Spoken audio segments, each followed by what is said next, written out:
हरि ओम श्री गणेशाय नमः। नारायणं नमस्कृत्य नरं चैव नरोत्तमं देवीं सरस्वतीं व्यासं ततो जयमुदीरे। बोलो वृंदावन बिहारी लाल की जय। भागवत प्रेमियों, अब हम आगे की कथा भागवत कथा बालाभिराम आगे प्रसंग को सुनाते हैं। भक्ति ज्ञान वैराग्य पुष्ट हो गए, प्रफुल्लित हो गए। हरिद्वार में नारद जी ने जो यज्ञ महोत्सव किया, भागवत कथा सुनने के लिए चेष्टा किया, सब जुट गए, आनंद आया और भागवत कथा सनत कुमार जी सुनाने के लिए प्रस्तुत हो गए। उस समय इतना आनंद बढ़ा कि भगवती भक्ति अपने जीर्ण शीर्ण पुत्रों ज्ञान वैराग्य के को संग लेकर के और तुरंत यमुना तट त्याग कर गंगा जी के किनारे कथा स्थल पर पहुंच जाती है। सदस्यों ने देखा, ये तो अद्भुत रूप हो गया, क्या भक्ति महारानी का सुंदर स्वरूप है। उसके दोनों पुत्र युवा हो गए हैं और सुंदर वस्त्राभूषणों से सज्जित होकर वहाँ नृत्य कर रहे हैं, भगवान के नाम का कीर्तन कर रहे हैं। भक्ति महारानी प्रसन्न है, प्रफुल्लित है। सनत कुमार के पास जाके बोली कि महाराज, आपने मुझे नवजीवन प्रदान किया, अब ऐसा स्थल भी बताइए जो कि निरापद हो, जहाँ की कलयुग की गम्यता न हो। सनत कुमार जी ने भगवत भक्तों के हृदय में भक्ति महारानी को स्थान दिखा दिया। सारे श्रोतागण एक परम भक्त हैं, वहाँ पर उनके हृदय में भक्ति महारानी उनके हृदय को, उनके अंतःकरण को निरापद जान करके जाके विराजमान हो जाती है अपने पुत्रों के सहित। ये सुनकर नारद जी के आश्चर्य का ठिकाना न रहा। उन्होंने प्रत्यक्ष देख लिया कि कहाँ तो यमुना तट अपने पुत्रों के लिए बिलखती दुखी माता, और कहाँ यहाँ गंगा तट हरिद्वार। अभी तो कथा प्रारंभ भी नहीं हुई है, वो तीनों आनंद में भरे हैं। सनत कुमार जी से नारद जी ने एक प्रश्न किया कि महाराज, वेद शास्त्र पुराण जैसे सब प्रबंध है, पोथी है, उसी तरह भागवत भी तो एक विशाल ग्रंथ ही है। उसमें ऐसी विशेषता क्या है? हमने तो पहले भी ज्ञान वैराग्य को सारे वेद शास्त्र पुराण ब्रह्मसूत्र गीता आदि मैंने पहले सुनाया था, लेकिन उनको जरा सा भी सुख नहीं मिला। और भागवत का प्रसंग सुनते ही अभी कथा तो बहुत दूर है, कथा तो जब होगी तब होगी। भक्ति ज्ञान वैराग्य आनंदित हो गए, युवक हो गए, प्रसन्न हो गए, तो महाराज ये भागवत में ऐसी क्या विशेषता है? सूत जी मुस्कुराते हुए बोले, नारद आपको सब पता है, फिर भी जनहित में आप पूछ रहे हैं तो हम बताते हैं, दुनिया जान जाए। भागवत एक कोई पोथी नहीं है। सारी पोथियाँ पुस्तक है, लेकिन भागवत ये साक्षात भगवान श्री कृष्ण का अक्षरा बता रहे हैं। इसके एक एक अक्षर में भगवान समाये हुए हैं। जब प्रभास क्षेत्र में पीपल वृक्ष के नीचे भगवान विराजमान हैं, उद्धव जी खोजते खोजते गए। यादवों का प्रायः संपूर्ण संहार हो ही चुका था। उन्होंने श्री कृष्ण से कहा, महाराज त्वं तु यास्यसि गोविंद भक्त कार्यम विधाय च मच्चित्ते महती चिंता ताम श्रुत्वा सुखमावह आगतोयम कलिर्घोरो। यह कलयुग आ गया, अब सामने ही खड़ा है। भविष्यन्ति पुनः खला, फिर से दुष्ट लोग पैदा हो जाएंगे और उनके संगति में संत लोग भी बर्बाद हो जाएंगे। तो महाराज आपके भक्त लोग किसका सहारा लेंगे? समुद्र में जो खतरा मध्य में है वही खतरा किनारे भी है। तो आप तो उन भक्तों का संकट दूर करने के लिए आए थे और संकट तो बरकरार ही रह गया, सामने कलयुग है। अब वो बेचारे, आप तो अपने स्वधाम गमन की बात सोचते हैं, लेकिन आपके भक्त किसका सहारा लेंगे? भगवान श्री कृष्ण ने विचार किया, उद्धव तुम्हारा कथन सत्य है। लोग तो यही जानेंगे कि श्री कृष्ण स्वधाम गमन किए, लेकिन हम तुमको असलियत बताते हैं। भागवत की पोथी में एक एक अक्षरों में मैं समा जाऊंगा। जो भागवत का दर्शन करेंगे, कथा श्रवण करेंगे, भागवत के श्लोकों का श्लोकार्धम श्लोक पादम व नित्यम भागवतम पठेत, जो एक श्लोक आधा श्लोक चौथैया श्लोक पढ़ेंगे, जो सुंदर पीतांबर में रेशमी वस्त्र में लपेट के भागवत को रखेंगे, रोजाना फूल माला चढ़ाएंगे, दिया अगरबत्ती दिखाएंगे, भागवत की परिक्रमा करेंगे, मानो श्री कृष्ण की ही परिक्रमा पूजा कर रहे हैं। उनको वह भगवान के उपस्थिति का लाभ उनको मिलेगा। तो चिंता न करो, भक्तों के सहारा के लिए हम भागवत में सदा ही निवास करेंगे, हम कहीं नहीं जाएंगे भागवत छोड़कर। सुन के उद्धव प्रसन्न हो जाते हैं। नारद जी के मन में एक शंका और आ गई, महाराज सारी बात तो हम समझ लिए, लेकिन एक बात नहीं समझ में आई। संत कुमार जी बोले कि महाराज बोलिए, वो भी समाधान कर देंगे। यही बताइए कि कौन कौन से पापी भागवती कथा सुन के तर जाते हैं? संत कुमार जी मुस्कुराते हुए बोले, महाराज आपका प्रश्न ही गलत है। आप इस तरह पूछिए कि कौन से पापी नहीं तरते हैं। तारने के लिए दो ही दरबार है, एक माता गंगा है। अरे तारन की तो ही बानी परी, अघी न अघी को विचारती है। पापी सुरापी पे करके कृपा, बैकुंठपुरी पहुंचावती है। रुद्रयो विष्णु को दूतन से, मेरे दूतन को पिटवावती है। एक नंगा के शीशे पे बैठी के गंगा तू नाहक दंगा मचावती है। गंगा माता किसी से नहीं पूछती कौन जाति प्रजाति का है, घर से नहा धो के भी आया है, शुद्धिकरण किया है कि नहीं, ना ना, गंगा जी किसी से नहीं प्रश्न करती। जाके डुबकी लगाया और निष्पाप हो गया। और दूसरा दरबार गया गदाधर का है,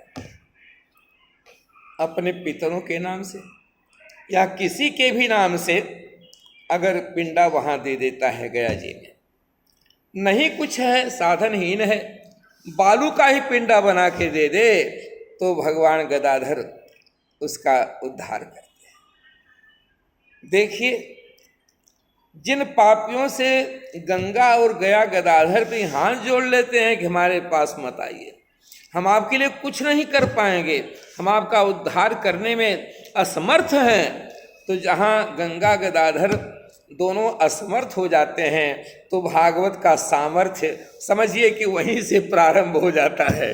बोलो भागवत भगवान की जय।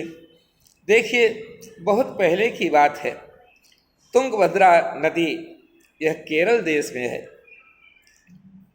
वहाँ उस नदी के किनारे सुंदर एक गांव है। सभी जनता वहाँ आनंद से प्रेम से बसती है।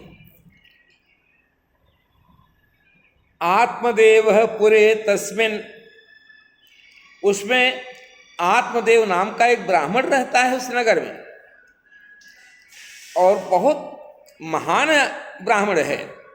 स्रवत स्मार्तेषु निष्णात द्वितीय इव भास्कर, सूर्य के समान पवित्र है, तेजस्वी है, यज्ञ याग आदि करने में समर्थ है।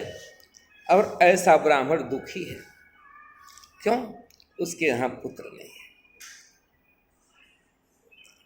शास्त्रों का सामान्य कथन है कि पुत्र ही माता पिता को तार सकता है। ये सामान्य कथन है।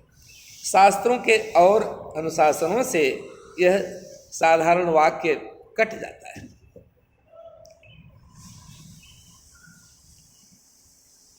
पुत्र से तरन तारण होगा, इसमें तो काफी संदेह है, लेकिन पुत्र नरक में भेज देगा, इसमें ज्यादा संदेह नहीं है। अपने दुष्कर्मों के चलते पितरों का भी विनाश कर देते हैं, जैसा कि समय में देखा जा रहा है। माता पिता की आज्ञा नहीं मानते, सही रास्ते चलते नहीं, जीवन भर माता पिता की निंदा होती है, कैसा कुपुत्र पैदा किया, और बाद में अपने ही दुष्कर्मों के चलते और खुद भी नरक जाता है, और पिंडा पानी की कमी से माता पिता पितर भी नरक में पहुंच जाते हैं। पितरों से स्वर्ग मिलेगा ये संदेहास्पद है, लेकिन नरक मिलने में ज़्यादा संदेह है भी नहीं। तो बताते हैं कि ब्राह्मण दुखी है, पुत्र नहीं है। पुत्र की कामना लेकर के बहुत उपाय भी किया, लेकिन कुछ सफल नहीं हुआ। वन में चला गया, आज मैं अपना शरीर त्याग कर दूंगा, क्योंकि ये दुख सहन नहीं होता। वहाँ एक सरोवर के किनारे जाके बैठा, हाथ मुंह धो के जलपान किया। देखा तो यहाँ एक साधु बाबा, एक संत बैठे थे। बहुत प्रसन्न हुआ। अरे संत का दर्शन हुआ तो हमारा तो सब सुधरने वाला है, अवश्य हमारा कोई पूर्व जन्म का पुण्य उदय हुआ है। जाके प्रणाम किया। संत ने देखा ब्राह्मण दुखी है। उन्होंने पूछा कि ब्राह्मण क्यों दुखी हो? महाराज संतान नहीं है, हम बहुत दुखी हैं। संत ने उसके मस्तक को पढ़ा, ब्राह्मण दुखी मत हो, हमारा उद्धार कैसे होगा? अरे संत पुत्रों से कहीं उद्धार हुआ है? संतते सगरो राजा दुखम अवापांग सर्वसर रे मुंचादि कुटुम्बासाम संन्यासे सर्वथा सुखम। पुत्रों से अगर वैकुंठ मिले तो सगर राजा से बढ़ के कोई भाग्यशाली है। 60,000 पुत्र सब क्षण में बर्बाद हो गए। कुछ नहीं है, अपने करने से ही। हमारा कर्म ये हमारा माता पिता है और वही हमारा पुत्र भी है। भगवान अपने भक्तों को पहचानते रहते हैं, उनकी कहीं दुर्गति हो। ब्राह्मण ने कहा, बाबा आप तो सन्यासी ठहरे, आपको ज्ञान नहीं है। धन्यास्तदंग रजसा मलिनी भवंती। जिन गृहस्थों के अंग प्रत्यंग, उनके सुंदर वस्त्राभूषण, जिनको धूल में लौटते हुए बच्चे को गोदी में लेके जो निवृत्ति होती है, सुख मिलता है, वह किसी जगह और नहीं। महात्मा जी समझ गए इसको अभी संसार में बड़ी अनुरक्ति है, यह विरक्त होने को तैयार नहीं, कृष्ण मंत्र ग्रहण करने के योग्य नहीं है। अभी एक खेत तैयार नहीं है। जब यह कड़ुआ कसैला संसार का अनुभव करेगा, पुत्र नाती पोता जब इसको लातों से मारेंगे, समय पर पुत्र वधू जब चाह पानी भोजन नहीं देगी, तब इसके मन में समझ में आएगा वैराग्य अभी बेकार है। लो ब्राह्मण, तुमको तो हम देते हैं आशीर्वाद, पुत्र मिल जाएगा, लेकिन तेरे तो भाग्य में पुत्र सुख है नहीं, तो कैसे सुख पाएगा? चलो कोई बात नहीं। एक फल दे दिया, ब्राह्मण आया, पत्नी को दिया, धुंधली इसकी खा लो, महात्मा का आशीर्वाद है, संतान हो। रख दिया, ठीक है खा लेंगे। चिंतित है। उसी नगर में उसकी बहन रहती थी, आई है मिलने। बहन क्या करे, कहीं से फल लाए हैं, कहते हैं कि इसको खा जाएगी तो महात्मा का प्रसाद है, संतान होगी। अब तुम ही बताओ, मैं अकेले ठहरी, गर्भ रह जाएगा तो घर का काम काज कैसे होगा। मान लो गांव में कोई चोर डाकू घुस गए, भागना ही पड़ गया तो मैं गर्भुड़ी कहीं लटपटा के गिर जाऊं, बच्चा भी इधर उधर टेढ़ा मेढ़ा हो गया तो जान पर नौबत आ जाएगी। समझ नहीं आता क्या। उसकी उस बहन के यहाँ पहले से ही बहुत बच्चे थे, परेशान थे। पूरी घबराओ नहीं, पति से कह दो तुमको गर्व है और मेरा जब बच्चा पैदा होगा, गर्भ में अभी है, लाके दे दो। बहुत प्रसन्न हो गए। लेकिन अब फल का क्या करें, गौ को खिला दो, इसकी भी परीक्षा हो जाएगी। ब्राह्मण बड़ा प्रसन्न है, पत्नी गर्भवती है और एक सुंदर पुत्र पैदा हुआ। माता का नाम धुंधली है। माता को राजी करने के लिए, खुश करने के लिए ब्राह्मण आत्मदेव ने अपने बेटे का नाम आत्माराम नहीं रखा, बल्कि धुंधुकारी रख दिया। माँ का नाम धुंधली है, धुंधुकारी बेटा है। वाह वाह। 10 महीने के बाद गाय को भी एक बच्चा पैदा हुआ, लेकिन बड़ा अचरज है, सारा शरीर मनुष्याकार है, मात्र उसके कान गौ की तरह खड़े। देखिए, मनुष्य से गौ में बच्चा हो ये संभव नहीं लगता, और मनुष्याकार हो। लेकिन ये ध्यान दीजिए, 2 तरह की वृत्तियां हैं। हमारी बुद्धि 2 तरह की है। एक तो धुंधली है, काम क्रोध लोभ मोह से धुंधलाई हुई बुद्धि है, और एक जागृत भक्ति वाली बुद्धि है। भक्ति श्रवणम कीर्तनम से शुरू होती है। भगवान की कथा खूब सुने, दूर दूर में, मीलों दूर, कोसों दूर, दूरस्थ देशों में भी अगर कथा कान में सुनने को मिले कि कथा हो रही है, चेष्टा करके माताओं को जाना चाहिए। इसीलिए गौ जैसे कान हैं उसके। श्रवण भक्ति सबसे पहली भक्ति है, सबसे बड़ी। कथा सुनने का अवसर त्याग मत करिए। कथा का एक भी क्षण और प्रसाद का एक भी कण त्याज्य नहीं होता है। पता नहीं किस क्षण क्या बात ऐसी सुनने को मिल जाए जो हमारे जीवन को बदल। यही 2 वृत्तियां हैं। एक धुंधुली की माँ है एक वृत्ति, एक वृत्ति गोकर्ण की माँ है, गोकर्ण महात्मा। गोकर्णस्तु महाज्ञानी धुंधकारी महाखलह। ब्राह्मण उसके चरित्र को देख के दुखी है, माँ बाप का अपमान करता है, दुखी करता है। तो जाके बेटे से बोले कि बेटा गोकर्ण, हम बताओ हम क्या करें, अब यहाँ रहने का दिल नहीं करता। पिताजी महात्मा ने तो पहले ही कहा था आपको पुत्र का सुख नहीं है, लेकिन हम आपको रास्ता बताते हैं। देहेस्ति मांस रुधिरे भीमतिम तेजत्वम जाया सुतादि सुसदा ममता विमुंच पश्यानिशम जगदिदम क्षण भंग निष्ठम वैराग्य राग रसिको भुवि भक्ति निष्ठ वैराग्य राग रसिको भव भक्ति निष्ठ। यह शरीर, इसमें ममता त्याग दीजिए। ये मेरी पत्नी है, मेरा शरीर है, मेरा पुत्र है, मेरा परिवार है। ना, ये तो हाड़ मांस का पुतला है, किसी कारण से खड़ा है, कब गिरेगा इसका कोई भरोसा भी नहीं है। पिताजी एकांतवास कीजिए, श्री कृष्ण की भक्ति कीजिए, अब तो आपकी उम्र भी ज़्यादा नहीं है। गोकर्ण के वचन सुन के आत्मदेव को बड़ी शांति मिली। भागवत की पोथी लेके वन में चले गए। वहाँ पर भागवत का पाठ करते करते श्री कृष्ण में लीन। पिता के जाने के बाद माता भी दुखी होकर कुएं में कूद के प्राण दे दे। गोकर्ण जी ने सोचा माँ बाप तो गए, हमारी ही बारी है। उन्होंने एक दिन कहा कि भाई धुंधकारी, हम सोचते हैं हम तीर्थ करने चले जाएं। धुंधकारी बड़ा प्रसन्न हुआ, अब तो सिर पर कोई अंकुश रहेगा ही नहीं, आनंद निरंकुश। भाई तो चला गया तीर्थ और इधर 5 वेश्याओं को घर ले आया। 5 वेश्याएं कौन है? ये धुंधकारी वो कोई अलग नहीं है, हम सब कोई मिलजुल के ही धुंधकारी है। सावधान रहिए। हमारी 5 इंद्रियां हैं, कुरंग मातंग पतंग भृंग मीनाहता पंचभिरेव पंच एक प्रमादी से कथम न हन्यते यह सेवते पंचभिरेव पंच।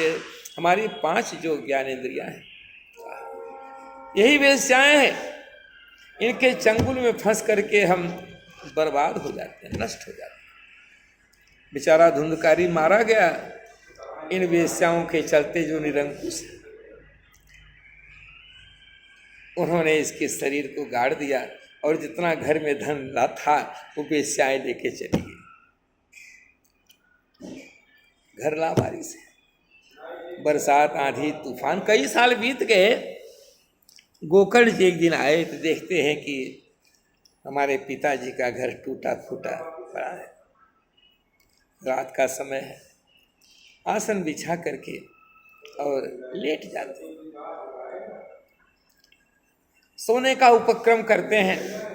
इतने में धुंधकारी का प्रेत देखता है हमारा भाई आया है, बड़ा प्रसन्न आकर के सामने खड़ा हो गया, जैसे सिंह दहाड़ जाएगा। थोड़ी देर में वह इंद्र जैसा बन गया। गोकर्ण जी की नींद दूर हो गई, जागृत हो गए। वो समझ गए ये कोई भूत प्रेत ही है और नाना रूप बदल के हमको दिखा रहा है। फिर उन्होंने देखा वो कोई एक कंकाल जैसा खड़ा है। देख करके महात्मा को दया आई, अपने कमंडलू से जल लिया, गायत्री मंत्र से मंत्रित किया और उसके ऊपर छिड़क दिया। धुंधकारी के प्रेत थोड़ी उसको शांति मिली। अब तो जोर जोर से रोने लगा। तुम कौन हो, क्या बुराई किए? बोले महाराज हम सब बुराई किए, हम आपके भाई धुंधकारी हैं, हमारा उद्धार कीजिए भैया, हम बहुत प्रेत पीड़ा से दुख पा रहे हैं। अरे तो तुम्हारा उद्धार नहीं हुआ? हमने तुम्हारे लिए गया जी में श्राद्ध कर दिया, हमको गांव के लोग बताए कि तुम्हारा भाई मर गया है। गया ने श्राद्ध किया, जहाँ तीर्थ में गए सब जगह श्राद्ध किया। अरे ब्रह्म कपाली में भी कर दिया, गया श्राद्ध किया। भैया हम कोई साधारण पापी नहीं है। गया श्राद्ध सते नापी, गया जैसे 1000 श्राद्ध आप कर लीजिए, लेकिन हमारी मुक्ति में न भविष्यति। तब उपाय क्या है दूसरा? ठीक है प्रेत, चलो तुम हम आराम करते हैं, सवेरे हम उपाय लगाते हैं। जब गांव वालों को पता चला कि महात्मा गोकर्ण तीर्थ से आए लौट करके, सारे गांव के लोग आए मिलने के लिए महात्मा से। उन्होंने रात में जो घटना हुई बताया सबको। वो पंडितों ब्राह्मणों का गांव है, बताओ हम अपने भाई के लिए करें तो क्या करें? वो कहता है गया श्राद्ध से मुक्ति नहीं है, उपाय क्या है? कोई नहीं बता पा रहा है। दोपहर हो गई है, सूर्य भगवान का रथ सामने है। गोकर्ण ने हाथ जोड़ के कहा महाराज, हे सूर्य नारायण, आप प्रत्यक्ष देवता हैं, आप बताइए अपने भाई के कल्याण के लिए, हित के लिए, उद्धार के लिए हम करें तो क्या करें?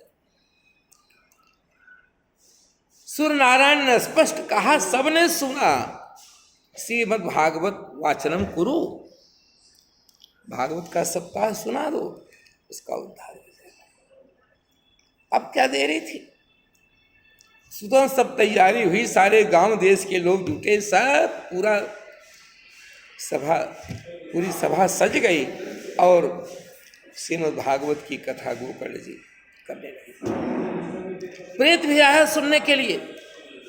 भागवत की कथा ईंट पत्थर प्रेत भूत सबको तारती है, मनुष्यों की बातें क्या कहें। वो भी सुनना चाहता है, लेकिन प्रेतों को शरीर नहीं होता, हवा के झोंके से आए और हवा के झोंके से चले गए। इसीलिए अपना एक आधार बनाने के लिए किसी के शरीर में प्रवेश करते हैं, चलो अब शांति से रहेंगे, कुछ दिन खाएं पिएंगे। वो प्रेत आया, कहीं ठिकाना नहीं मिल रहा है। वहाँ एक 7 पोल का बांस खड़ा था। 7 पोल का बांस, नीचे में थोड़ी जगह थी, उसी में जाके वो बैठ गया, वहाँ उसको स्थान मिल गया। 7 दिन कथा हुई। रोजाना एक एक पोल फटता चला गया। धुंधकारी के ग्रंथि बंधन खुल रहे हैं और हम सब ग्रंथि बंधन जैसे बांध के कथा सुनते हैं वैसे बांधा बधाया ही घर जाते। काम बात कफलो भय पारा अक्रोध पीत नित छाती जारा प्रीति करें जाऊ तीनों भाई उपजय सन्निपात दुखदाई। ग्रंथियां बहुत हैं, लेकिन जब हम चाहेंगे तब खुलेगा। धुंधकारी ने चाहा हमारे प्रेतत्व का विनाश हो। हम लोग रातों दिन प्रेत जैसा खट रहे हैं, पेट भरता नहीं। यह प्रेतत्व का विनाश हो जाए, सब कुछ छोड़ करके कि प्रारब्ध ही हमारा पालन करता है। अन्न से हम नहीं जीते, दवाई से हम नहीं जीते, तरह तरह के उपायों से हम नहीं जिंदा रहते, प्रारब्ध ही हमको जिंदा रखता है। वही कुछ खाना पीना भेटा देता है। इसलिए प्रेत की तरह जो जीवन हमारा है वह बदल जाए। 7 दिन में बांस 2 टुकड़े में फट गया। सुंदर देवता रूपी बन करके धुंधकारी निकला, जाकर के भाई को प्रणाम किया, परिक्रमा किया और कहने लगा भैया आपने हमारा तरन तारण किया। इतने में भगवान विष्णु के पार्षद आए विमान लेकर। अब वह उसको लेकर के धुंधकारी के उस देव रूप को विमान में बैठे जाने लगे। तो गोकर्ण जी ने कहा सुनिए सुनिए, हे पुण्यशील सुशील, आप तो एक विमान लेके आए, यहाँ हजारों श्रोता बैठे हैं, तो महाराज ये सब कैसे जाएंगे? पुण्यशील सुशील ने कहा महाराज पहले इनसे हाथ उठवाइए, कौन कौन जाना चाहता है। ये भैया उन्होंने कहा जिसको जाना हो, विमान आया है, सब कोई बैठो। कोई नहीं हाथ उठाया, कोई तैयार ही नहीं है। देखो ये सब तो इंटरटेनमेंट कर रहे थे, कथा सुने, कथा में क्या कहा क्या नहीं कहा उसको कोई ध्यान नहीं दिया, उसका न मनन हुआ। कथा श्रवण तो मनन, फिर निधिध्यासन, तब जाके पूरा फल मिलता है। आज पंडित जी क्या क्या कथा सुनाए, घर जाके उसका मनन करो और फिर उसको दिमाग में बैठाओ, कंप्यूटर में फीड करो, तब न परिवर्तन होगा। पुण्यशील ने कहा महात्मा जी अब की बार कथा कहिए। जितने कथा स्थल पर रहेंगे सबका उद्धार हो जाएगा। और आपको लेने के लिए साक्षात श्री कृष्ण आए। दोबारा कथा हुई, भगवान श्री कृष्ण आए, प्रहलाद, बलि, उद्धव आज सब भक्त लाए आए। प्रहलाद स्थालधारी, वहां कीर्तन हुआ। तरल गति तया चौद्धव कांस्यधारी, वीणाधारी सुरर्षि स्वरूपसलतया, राग करता अर्जुनो भूत, इंद्रो वादे मृदंगम, जय जय शुक्रा कीर्तने ते कुमारा, यत्राग्रे भाव भक्ता भाव वक्ता सरसरचनया, व्यास पुत्रो बभूव। बहुत बढ़िया कीर्तन हुआ, सब आनंद ले रहे हैं। श्री कृष्ण गोविंद हरे मुरारे, हे नाथ नारायण वासुदेव, हे नाथ नारायण वासुदेव, हे नाथ नारायण वासुदेव, श्री कृष्ण गोविंद हरे मुरारी, हे नाथ नारायण। सबको लेके भगवान विष्णु रूप बनवा दिए सबका, सब स्त्री पुरुष विष्णु रूप। अरे गधे खच्चर कुत्ते जो लौट रहे थे जमीन में धूल में, वो भी विष्णु बन के चले गए। पेड़ों पर जो पंछी बैठे थे वो सब भी कृष्ण रूप बन के चले गए। ये भागवती कथा का चमत्कार है। नारद जी सुन के बहुत प्रसन्न हुए। देखो, ब्रह्मचर्य व्रत धारण करते हुए शांत चित्त से दुनिया की बुराइयों को दूर करके कथा प्रेम से सोए।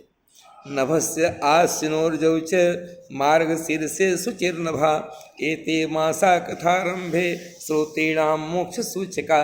भैया, आषाढ़ सावन भादो कुवार कार्तिक गहन, ये महीने बड़े बढ़िया हैं। ऐसे तो सदा सेव्या श्रीमद् भागवती कथा, हमको आषाढ़ सावन देखने को पाएंगे कि नहीं पाएंगे इसका भरोसा नहीं है। इसे तत्काल ही कथा शुरू करा दीजिए। बोलो भक्त वत्सल भगवान की जय।